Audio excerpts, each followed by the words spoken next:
Welcome to Thriving Tribesmen. My name is Kuri, your host, and I'm excited to be making this episode. I'm going to try and make this short. I promise it's going to be a very short one.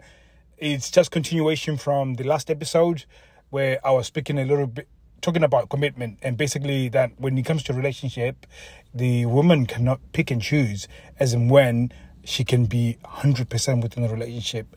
And even more so when you come to crisis, that's when your commitment to the relationship is tested, and most of your wives are failing when it comes to it, because again, the fact that sex is actually an issue, it shows that their level of commitment, or at least the way they view themselves within the relationship in order to commit, is in the wrong place. So it's really, when it comes to changing a sexless relationship, it's more about helping your wife see a different perspective to the relationship so she can see value in investing it sexually. And again, they've lost that perspective. Whether you can blame it on feminism, you can blame it on the TV and TV shows, you can blame it on everything, but it comes down to the situation that you're in right now and where you're at, and her investing into the relationship as much as you want her to invest within the relationship, especially from a sexual standpoint, because it's incredibly important for you moving forward that she can invest that way. And again, we've touched a little bit about your standards that are allowing her to invest less, and also talked about the level of standards that you're willing to accept within the relationship in order for it to function. So there's a few things that we were talking about, and really, I said something on the last episode that I listened to, which is very rare, which was that her level of commitment should not be dictated whether you are or not in crisis. And I think this is true for many things. Like, if a obese woman that hasn't bathed in 30 days comes over to me when I've been sexless for 100 days and says, oh, by the way, I would like to have sex with you, I'm most likely not going to be having sex with her, because I just have a standard of the woman that I'm going to have sex with. So me cheating is not going to happen. And there's no way I can go to my wife and say, by the way, I was offered sex by this woman and I was faithful to you. Like, she would find it as valuable that you're not doing it, but the woman, again, she will look at it and think, well, I can see why you wouldn't have sex with her. So, like, in terms of commitment and you committing to the relationship, it doesn't sing that true. It doesn't feel like, you're completely, you are faithful technically, but it was easy to be faithful, to put it in lack of a better term. Whereas if an incredibly stunning woman comes to me and says, I would like to have sex with you, and she's incredibly sexy, in lack of a better term of explaining it, if she's a 10 in your eyes, like, imagine almost like the woman that you think is incredibly beautiful.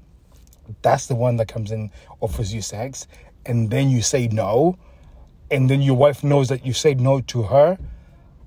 In terms of commitment and in terms of you being faithful, you will score the biggest points that you've ever scored on that front ever.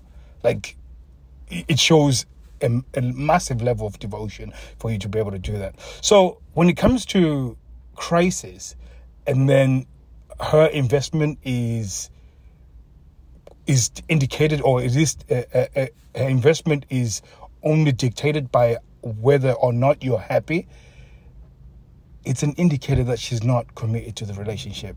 Now, we can argue about this, we can talk about technicalities, we can, really try and pretty up this pig, but she's not committed to the relationship. Part of it, yes, we've allowed her not to commit based on our actions. We've minimized her commitment to the point where she doesn't feel like she needs to commit. But at the end of the day, the truth is that she is not committed to the relationship. And we need to raise our standards so we can get the level of commitment that is required for this relationship to be fulfilling for both of you. Like, you have to raise them. Like, and you have to call it out that I get that you're going through a crisis. I get that the situations that have arisen, but I'm going to require a lot more commitment from you from this day forth. Like from today to or end of time, I would require you to have more commitment. Now, if you're not prepared to do that, that's okay. If you're not capable of doing it, that's okay. It now comes up to you. Are you willing to be in a relationship where you're getting intimacy scraps or intimacy breadcrumbs? If that's what you're happy with doing, in fact, you're not happy to doing because you're not going to be happy. If you're willing to live with that misery of having scraps, then by all means do so. Because most men are willing to suffer through that. And again, it's what a waste of a life if you're willing to do that, by the way.